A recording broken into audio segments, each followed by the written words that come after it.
अगर कोई लड़की आपको खोने से डरती है तो इसकी वजह ये नहीं है कि वो आपसे कम प्यार करती है या फिर उसकी लाइफ में कोई और लड़का आ गया है इसलिए आपको इंटरेस्ट कम दिखा रही है। एक्चुअल में यहाँ पर जो वजह है ना वो कई गुना खतरनाक है, क्योंकि हो सकता है कि जाने अनजाने में आपने उस लड़की को खुद ही ये सिखा दिया हो कि वो लड़की आपको कभी खो ही नहीं सकती। एंड लिटरली मुझे भी पर्सनली जब ये बात समझ आई ना तो मुझे फीमेल साइकोलॉजी का पूरा गेम आसानी से समझ आ गया, और जो मुझे समझ आया वही मैं आज की इस वीडियो में आपको अच्छे से समझाने वाला हूँ। तो इसलिए आज का ये वीडियो आपके लिए बहुत जरूरी है, मेरे साथ एंड तक बने रहना। बट वीडियो में आगे बढ़ने से पहले अगर आप पहले चैनल पर नए हो तो चैनल को सब्सक्राइब करना मत भूलना। चलो यहाँ पर आप एक सीन इमेजिन करो, रात के 11 बजे हैं और उसका मैसेज आता है। आप उसे 8 सेकंड के अंदर रिप्लाई दे देते हो, लेकिन उसका रिप्लाई आने में 2 घंटे तक लग जाते हैं। अगले दिन आप नोटिस करते हो कि फिर से वही पैटर्न बन रहा है। आप उसको जल्दी रिप्लाई कर रहे हो लेकिन उसका इंस्टेंट रिप्लाई नहीं आ रहा, वो भी 2 घंटे बाद रिप्लाई कर रही फिर से। अब क्या समस्या यहाँ पर फास्ट रिप्लाई करना है? नहीं, यही वो जगह है जहाँ पर मोस्ट ऑफ द लड़के हार जाते हैं। समस्या ना रिप्लाई नहीं है, समस्या है प्रिडिक्टेबिलिटी। एक प्रिडिक्टेबल मैन जो होता है वो इंस्टेंट रिप्लाई करता है, हमेशा लड़की के लिए अवेलेबल रहता है, हमेशा लड़की की हाँ में हाँ मिलाता है और हमेशा उसको चेस करता रहता है क्योंकि उसे डर है उसको खोने का। तो इससे होता क्या है कि प्रिडिक्टेबिलिटी मिस्ट्री को डाई कर देती है, मार देती है। यानी कि हम जैसे कि देख सकते हैं कि किसी भी चीज में अगर हमको पहले से पता लग जाए, मान लो कि आप मूवी देख रहे हो, आपको मूवी के अंदर पहले से ही पता लग गया कि आगे क्या होने वाला है, आपको पहले से ही ना क्लाइमैक्स पता लग गया, तो आपका इंटरेस्ट खत्म नहीं हो जाएगा। सेम चीज यहीं पर है।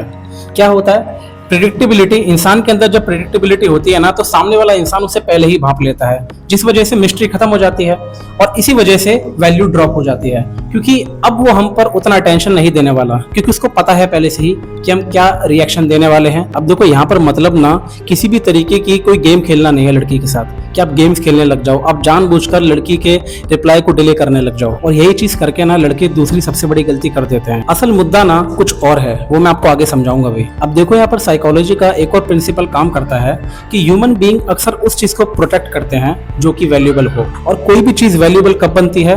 जब वो रेयर हो, यानी कि बहुत कम मात्रा में हो। जैसे कि सोना हो गया, अपना हीरा हो गया, है ना, और चांदी पीतल, इन सब चीज़ों के रेट कितने हाई होते हैं क्योंकि ये बहुत कम मात्रा में है, रेयर है, इसलिए इन चीज़ों के रेट जो होते हैं ना वो बहुत हाई होते हैं, और ह्यूमन बीइंग अक्सर इन चीज़ों की वैल्यू ज़्यादा करता है। और यही चीज़ आपको मैं समझाने की कोशिश कर रहा हूँ। पर यहाँ पर रेयर होने का मतलब ये नहीं है कि तुम लड़की के लिए अब कम अवेलेबल रहने लगो, लाइक उसके सामने जाना ही बंद कर दो। आप रेयर होने का यहाँ पर मतलब है कि आप लड़की के लिए बिल्कुल भी रिप्लेसेबल ना बन पाओ। अब यहीं पर ना ज्यादातर पुरुष जो होते हैं वो हार जाते हैं। उनको ये लगता है कि अगर मैं लड़की को ज्यादा टेंशन देने लग गया तब उसके मन में मुझे खोने का फियर क्रिएट हो सकता है, लेकिन एक्चुअल में लड़के के दिमाग में कुछ और ही चल रहा होता है।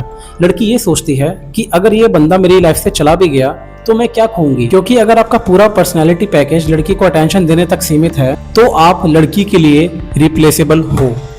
थोड़ा कड़वा है लेकिन सच है। और यहाँ पर रिप्लेसेबल एंड इररिप्लेसेबल बंदे में फर्क यही है कि जो रिप्लेसेबल बंदा होता है, यानी कि जो लड़की दूसरे लड़कों से एक लड़के को रिप्लेस कर सकती है, उस बंदे में ये कमी होती है कि वो सिर्फ लड़की को अटेंशन देने के लिए होता है या फिर लड़की से अटेंशन मांगता है, लड़की से हमेशा वैलिडेशन मांगने के चक्कर में रहता है। उसके अंदर कोई यूनिक वैल्यू नहीं होती जो लड़की उसके करीब आए।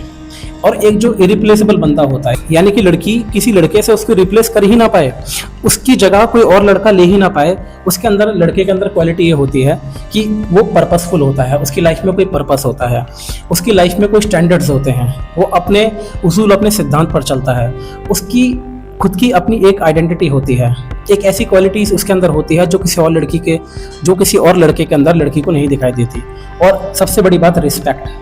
यही कारण है कि ये चीज़ होने की वजह से उस लड़के की रिस्पेक्ट भी बहुत होती है उसके सराउंडिंग्स में, ठीक है, समाज में उसकी रिस्पेक्ट भी बहुत होती है। और रिप्लेसेबल बंदा जो है इरिप्लेसेबल का एकदम उल्टा है, इसकी लाइफ में ये चीज़ें होती ही नहीं है। तो यहाँ पर क्या होता है, जब आप इरिप्लेसेबल बन जाते हो तो लड़की के मन में फियर क्रिएट होता है और वो आपको वैल्यू देने लगती है। अब आप मान लो यहाँ पर 2 आदमी हैं, man A and man B.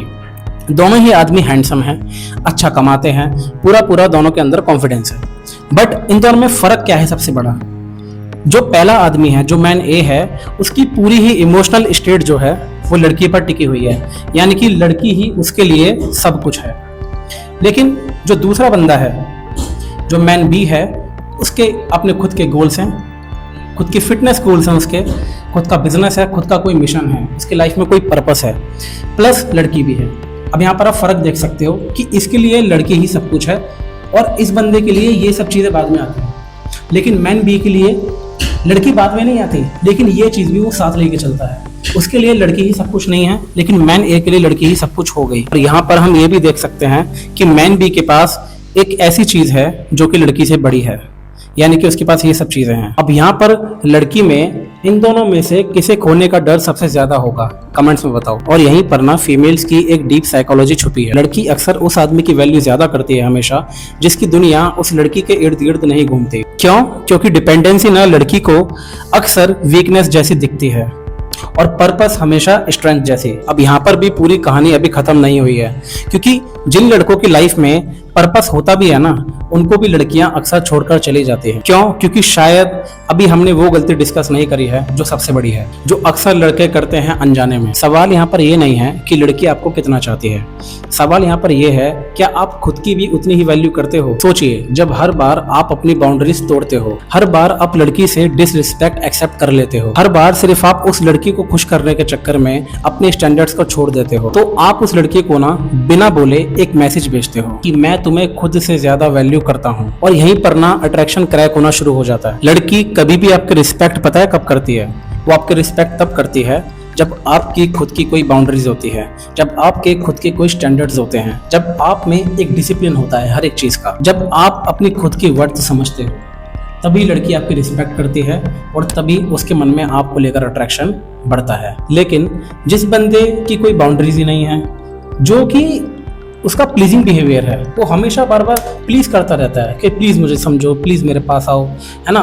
और जो नीडीनेस है, यानी कि उसको नीड है हमेशा लड़की की, वो खुद को कभी नहीं देखता, तो ऐसे केस में क्या होता है कि लड़की के मन में उसको लेकर अट्रैक्शन गिर जाता है हमेशा। लेकिन अभी भी यहाँ पर एक चीज बहुत जरूरी है जो कि मैं अभी रिवील करने वाला हूँ। अब फिर से एक बार उसी सवाल पर वापस आते हैं कि आखिर वो आपको खोने से क्यों नहीं डरती है। शायद इसलिए नहीं कि आप बुरे हो, शायद इसलिए नहीं कि आप कम अट्रैक्टिव हो, और शायद इसलिए भी नहीं कि उसकी लाइफ में कोई और बंदा आ गया तो आपको वो इग्नोर कर रही है। कई बार ना वजह इससे कई ज्यादा सिंपल होती है, जिसको हम बहुत ज्यादा कॉम्प्लेक्स समझ रहे होते हैं। उस लड़की ने ना कभी आप में लॉस महसूस किया ही नहीं है, और उसका दिमाग ना आपको लेकर एक चीज गढ़ चुका है कि वो लड़की आपके साथ कैसा भी व्यवहार करे, आप हमेशा उसके साथ रहने वाले हो।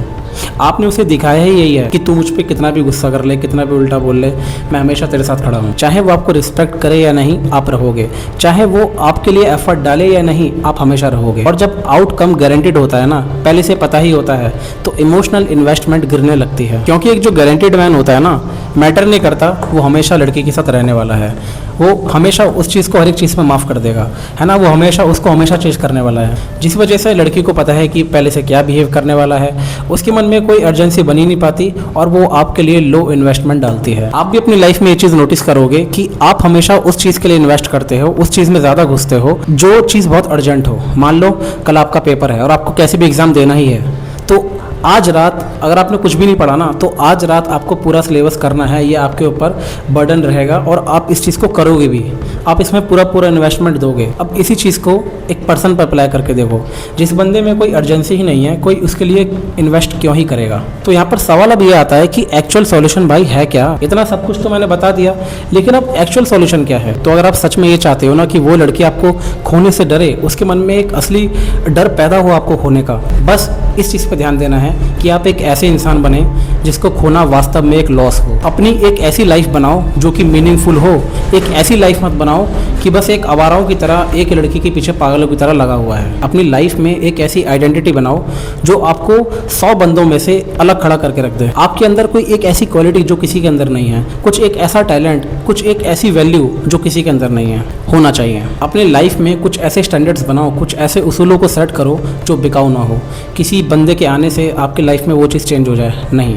अपनी लाइफ का ना एक ऐसा गोल सेट करो, एक ऐसा पर्पस बनाओ जो किसी भी इंसान के ऊपर डिपेंड ना हो। और सबसे इंपॉर्टेंट बात ये कि अपनी वैल्यू इतनी करना सीखो कि अगर कोई इंसान, सामने वाला लड़की आपकी वैल्यू ना भी करे, तब भी आपको अपने पर पूरा भरोसा हो कि मैं जानता हूँ कि मैं क्या हूँ। तो आखिरी में तुम बस इतना ही समझ लो कि जितना ज़्यादा तुम लड़की को चेस करने वाले हो, वो आपको उतना ही खोने से कम डरेगी। सो आई होप जो आपको समझाने की कोशिश करी मैंने, वो आपको समझ आया होगा। अगर इस वीडियो ने आपको कुछ भी वैल्यू दी हो तो प्लीज़ इसको लाइक ज़रूर कर देना।